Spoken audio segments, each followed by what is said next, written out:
Hey guys, GHAZZY TV here with another Craftofexile video, Craftofexile 1. I'm going to show you how to craft boots such as this. +2 level array Spectre gems. I'm also going to talk about +1 Spectre gems, and it's pretty simple. In the current build set I have, at least, in 3.26, we're using Leviathan Greaves, and we're using this for the sake of getting more armor, which is why my character is sitting at 50,000 armor with a flask active. So I'm going to show you how to do this. First, you want to have a proper item level pair of boots. I would go for item level 86. And the reason for this is you can get the off chance of hitting 35% movement speed if you do this. Another tip that you can do when it comes to this process is very simple. You can search for Leviathan, I can't spell, Leviathan Greaves, item level 86. And what I like to do is I go to the percentile, base percentile, and say, well, I want 90% or higher. And therefore you can find a higher numerical value of the armor rolls. If you look at my boots in game, they have 406 armor, which you can see up here. 406 armor, but it can roll between 359 up to 413. So by changing the base percentile to 90% or higher, you get better base armor.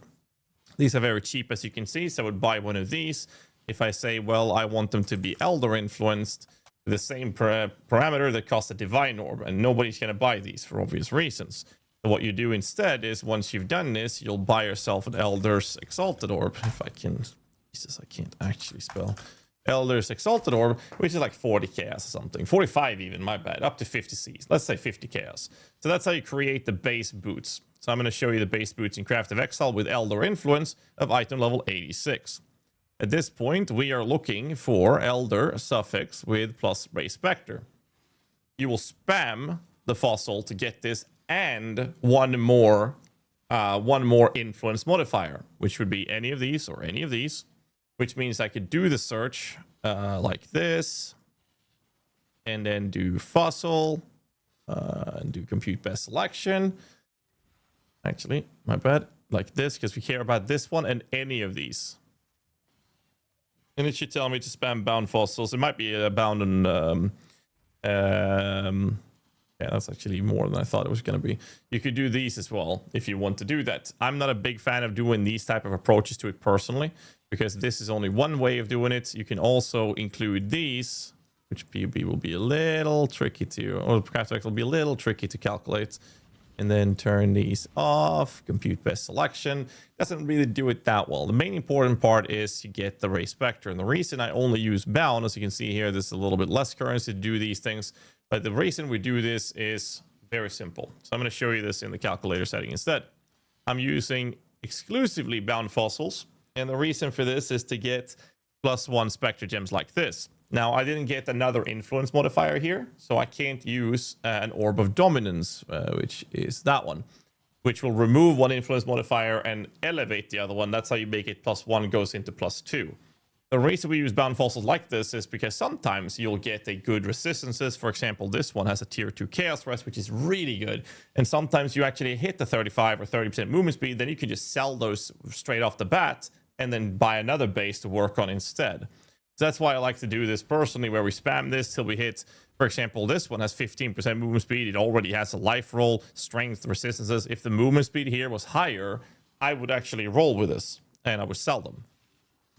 Another process you can do with it is if we hit something good, we'll see if that ends up being the case, with the +1 Spectre and 2 really good suffixes, then you can try to chase down that second influence modifier.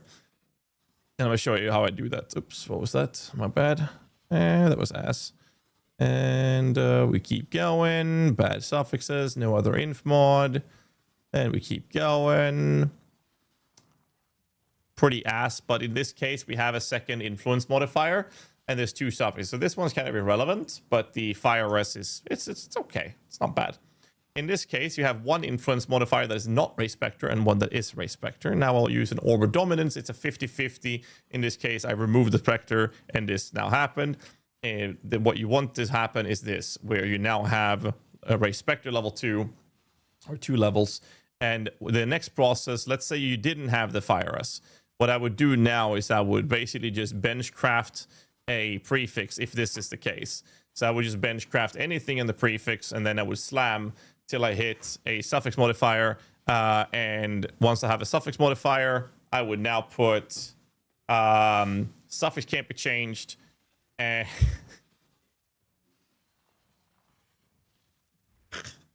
I'm recording a video. So once you have the suffixes full with the +2 Spectre gem, you do suffix can't be changed. Don't fucking tickle me. And then do a Veiled Chaos Orb. The Veiled Chaos Orb can sometimes hit a movement speed. Sometimes you can fill the prefixes. In this case, we have no other prefix. And what you'll do now is you benchcraft a block of life on this, and then you unveil. It's a 1 in 12 that you don't get movement speed. So you almost always get the movement speed. You're done. Now you slam this with an Exalted Orb, get armor, hybrid light, whatever, you're done. That's it. That's how you craft it. It's very, very simple. If you happen to get +1 Spectre Gem and like really good suffixes, I would just annul and slam till I hit another inf mod or break it. If it's really good suffixes, try to chase that down. That's basically the entire craft process for the brutes. That's it. Hit the like button, subscribe for more content. I'll see you guys in the next one. Till then, Fuck. stay safe and keep rocking. The fucking timing, man.